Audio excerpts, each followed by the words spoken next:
Hello everyone, मैं अरुण कुमार यादव।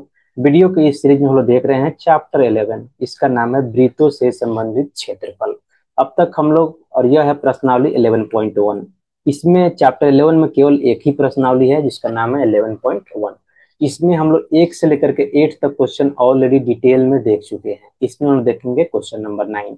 यदि आप इसका कंसेप्ट नहीं देखे हैं, डायरेक्टली यहाँ पे आ रहे हैं, तो हम आपको सजेस्ट करेंगे पहले जाकर लेक्चर 1 देख ले। और एग्जाम पॉइंट ऑफ व्यू से कितना इंपॉर्टेंट है, रोड मैप इसका जानना है आपको। तो रोड मैप का जो वीडियो है किसमें मिलेगा आपको? लेक्चर 0 में मिलेगा। कि कितना नंबर का क्वेश्चन आपको लघु उत्तरीय, दीर्घ उत्तरीय और एमसीक्यू क्वेश्चन कितना नंबर का एग्जाम में पूछा जाता है, उसको डिटेल में बताया गया है। कितना इंपॉर्टेंट है, इसका कठिनाई स्तर क्या है, सबको बताया गया है। तो क्या मिलेगा? लेक्चर 0 में। अब आइए क्वेश्चन नंबर 9 को पढ़ते हैं और शुरू करते हैं। क्या है? एक वृत्ताकार ब्रुज को चांदी के तार से बनाया गया है। और यह आकृति दिया है ना, ये वृत्ताकार ब्रुज है। अब समझिए वृत्ताकार ब्रुज होता क्या है। वृत्ताकार ब्रुज जो होता है, चांदी का एक डिजाइन होता है, समझ सकते हैं। वृत्ताकार डिजाइन होता है, इससे सर्कल वाला डिजाइन होता है, ठीक है। और इस पे कुछ स्टोन लगा हुआ था, वो होता है स्टोन या कोई चीज का कढ़ाई होता है, ठीक है। और इसको जो है साड़ी पे चाहे शॉल पे, उस पे इसको डिजाइन रखा था कि सुंदर लगता है। इस तरह से ये पहनने वाला वस्तु है, कह सकते हैं। इसे दिखाया गया, ये क्या है? ये डिजाइन है सब, ठीक है। और जनरली चांदी का बना होता है, चांदी का या कोई अच्छा मेटल का। ऑब्वियस है, कोई डिजाइन का मटेरियल कोई पहनेगा तो चाहेगा महंगा ही पहने। लेकिन ऐसा नहीं है कि तांबा का तार से बन नहीं सकता है, लेकिन ये यूज किया जाता है। आइए, जिसका व्यास 35 मीटर है, ठीक है। व्यास कितना है इसका? यानी वृत्ताकार आकृति, इसका व्यास कितना हो गया? 35 मिलीमीटर, सॉरी mm है, मिलीमीटर। तार को वृत्त के 5 व्यासों को बनाने में भी प्रयोग किया गया। यानी जो ये चांदी का तार है, इस तरह से 5 व्यास, यानी जो व्यास है क्या है, 1 2 3 4 5, तो टोटल कितना हो जाएगा? 10 त्रिज्या हो जाएगा इसमें। तो 5 व्यास हैं। इसको बनाने में क्या यूज किया गया है?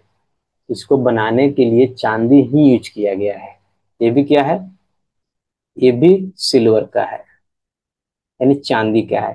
और जो वृत्त का जो बाहर वाला पार्ट है, वो भी क्या है? वो भी चांदी है, ठीक है। यानी सिल्वर बोलिए चांदी बोलिए, बात तो सेम ही है। जो उसे 10 बराबर त्रिज खंडों में विभाजित करता है। देख सकते हैं ना, ये त्रिज खंड बन गया।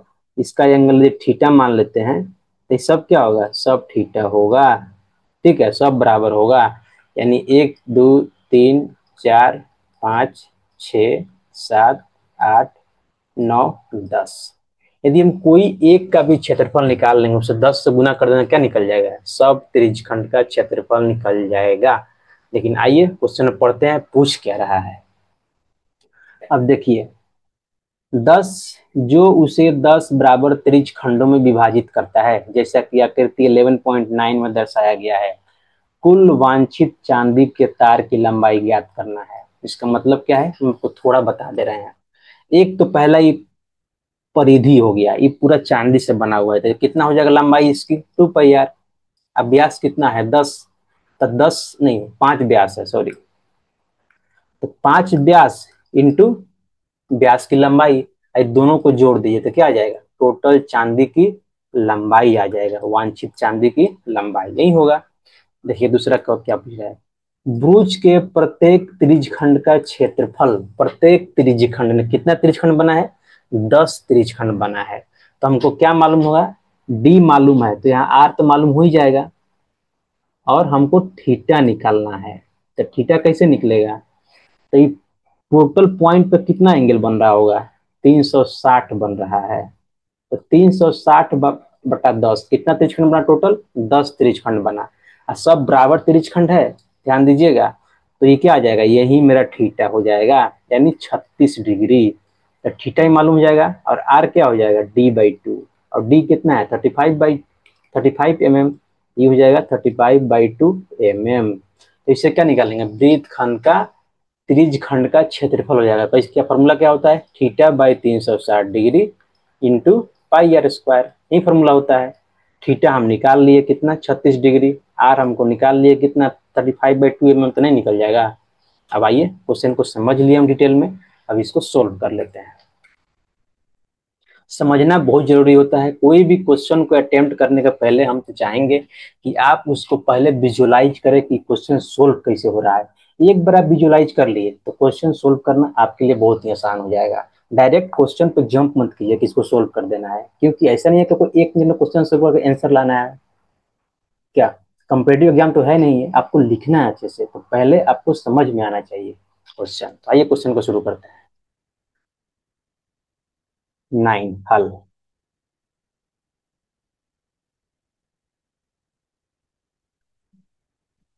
चांदी से बने वृत्ताकार ब्रूच का व्यास क्या है? डी। कितना दिया है? 35 mm। तो समझा चुके हैं आपको। तो हम त्रिज्या कैसे निकाल लेंगे? त्रिज्या कैसे रिप्रेजेंट करते हैं? आर से। क्या हो जाएगा? D/2, यानी 35/2 mm। हो गया। अब देखिए,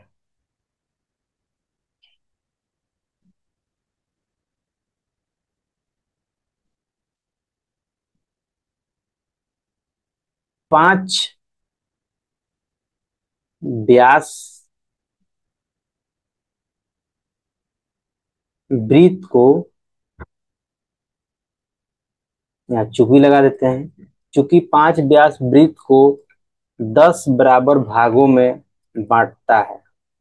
अब बोलिएगा ये क्यों लिख रहे हैं? क्योंकि लिखना पड़ेगा, लैंग्वेज वाला क्वेश्चन है, लैंग्वेज में आपको कन्वर्ट करके लिखना ही पड़ेगा। भागों में बांटता है, क्योंकि क्वेश्चन सोल्व करना तो आसान है, लैंग्वेज में लिखना ही मेन होता है। तो इसलिए क्या लिखेंगे? इसलिए 10 बराबर भागों में, 10 बराबर त्रिज खंड। तो लेट मी इरेज इट। बराबर भाग नहीं है, ये भाग क्या है? ये भाग त्रिज खंड है। तो 10 बराबर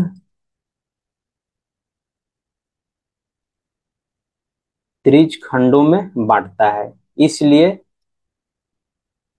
एक त्रिज खंड का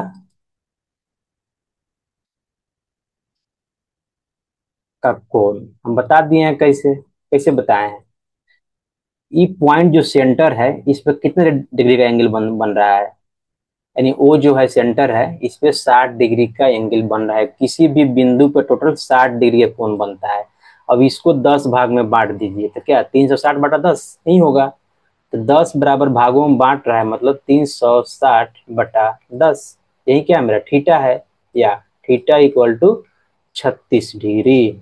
तो थीटा मालूम हो गया हमको, आर मालूम हो गया। बोल रहा है कुल वांछित चांदी के तारों की लंबाई। तो पहले इस पिक्चर को लीजिए, चलते हैं नेक्स्ट पेज में। Let me erase this. या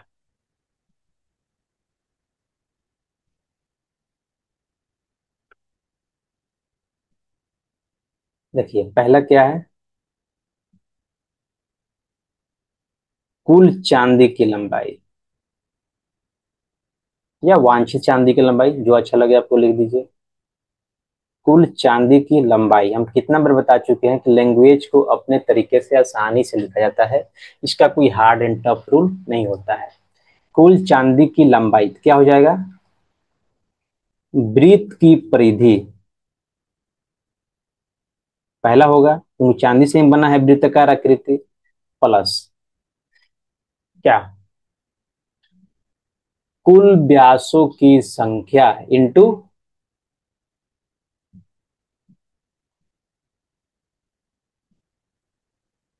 कुल व्यास की संख्या, और क्या? गुना व्यास की लंबाई, नहीं होगा ना?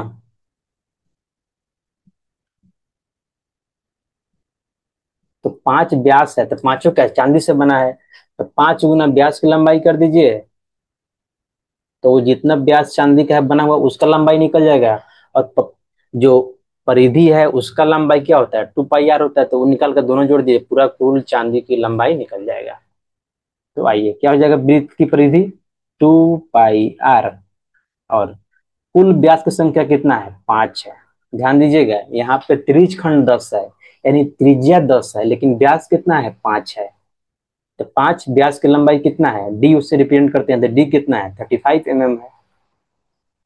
यहाँ देखिए, यहाँ है 35 mm। अब देखिए 2 पाई कितना होता है, 22/7। आर कितना निकाले हैं, यहाँ देखिएगा 35/2 यानी D/2। तो 35/2 mm, इसको गुना कर देना कितना हो जाएगा, 50 25 5 3 15 2 17, 175 mm। तो कितना हो जाएगा, 7 × 5 = 35। 2 से E2 कट जाएगा, तो क्या बच गया यहाँ, 22 × 5, बाकी सब तो कट गया है, mm प्लस 175 mm से गुना करेंगे। 5 × 10 के 0, हाथ में 1, 5 × 10 1 11 mm, 175 mm। तो क्या होता है, इसको जोड़ दीजिए, mm तो mm ही रह जाएगा, क्या आ जाएगा यहाँ, mm हो जाएगा कॉमन।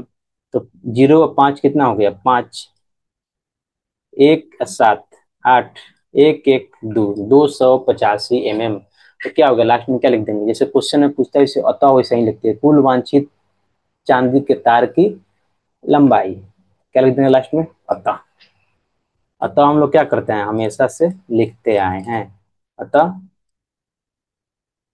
कुल वांछित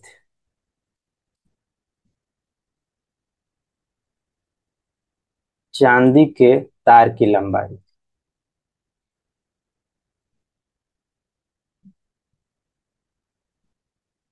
क्या हो जाएगा, 285 mm है। क्या हो जाएगा, मेरा आंसर हो जाएगा। देखिए दूसरा क्या है, दूसरा एक ब्रूज के प्रत्येक त्रिज्य खंड का क्षेत्रफल। तो समझा तो आपको शुरू में ही दिए हैं हम। अब आइए इस पिक्चर को लेते हैं, चलते हैं नेक्स्ट पेज में।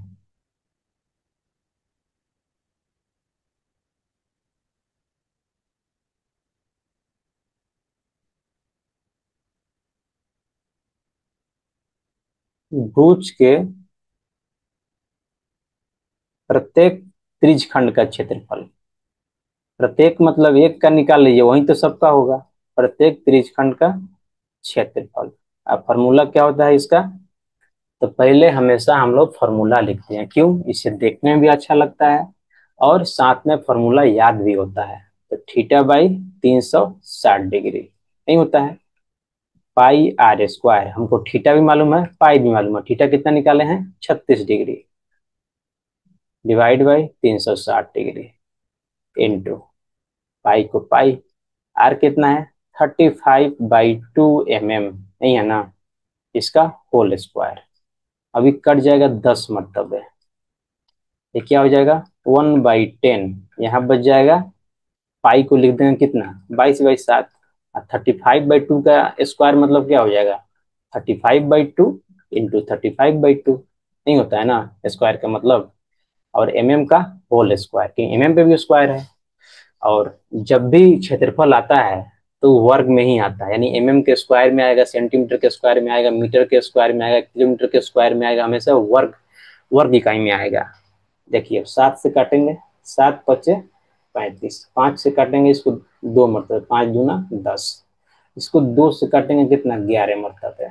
अब हो गया, अब एक बार इसको लिख देते हैं, ऊपर बच गया 11 × 35, 11 × 35, नीचे क्या बचा, यहाँ कुछ नहीं बचा, यहाँ 2 × 2, 2 × 2।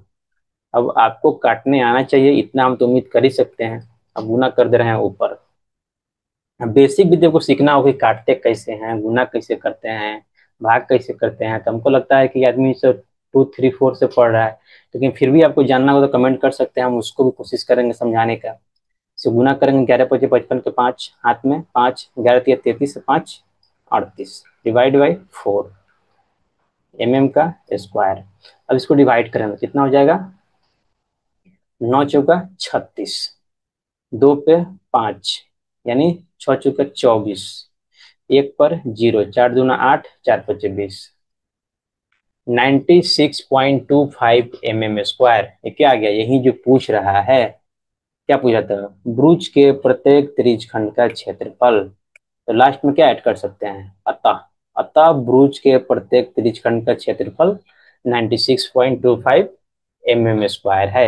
यही मेरा आंसर हो गया। तो इसमें क्या सीखे हम लोग? पहले तो आप क्वेश्चन को अच्छे से समझिए, कोई भी क्वेश्चन दिया है उसको अच्छा से पढ़ना है और उसको समझना है कि क्वेश्चन में पूछना क्या चाह रहा है, ब्रूच होता क्या है, पहले इस समझिए। वृत्ताकार आकृति है, ठीक है। तो जब भी इस तरह क्वेश्चन है तो समझिए कि ये वृत्त है कि नहीं, तो पहले वृत्त बन रहा है कि अरे बन रहा है कि नहीं। अब पूछ रहा है इसमें टोटल तार की लंबाई, तो तार की लंबाई इसमें खाली परिधि आप निकाल लेते हैं तो गलती हो जाएगा। क्यों? कि इसमें जो 5 व्यास है वो भी क्या बने हैं, वो भी चांदी के तार से ही बने हैं। तो दोनों को जोड़ के ही आप टोटल लंबाई निकाल सकते हैं चांदी का। अब तीसरा क्या था? त्रिज खंड का क्षेत्रफल। तो सिंपल फॉर्मूला होता है θ/360 इंटू πr²। तो पहले तो थीटा निकालने की कोशिश कीजिए, फिर आर निकाल लीजिए। तो दी दिया है आर निकल जाएगा, 10 भाग में बांट रहा था, थीटा निकल जाएगा, फिर ये भी आपका आंसर निकल जाएगा। इनके साथ ही वीडियो समाप्त होता है। यदि वीडियो आपको अच्छा लगा तो please like share comment also and subscribe the channel. Thank you for watching.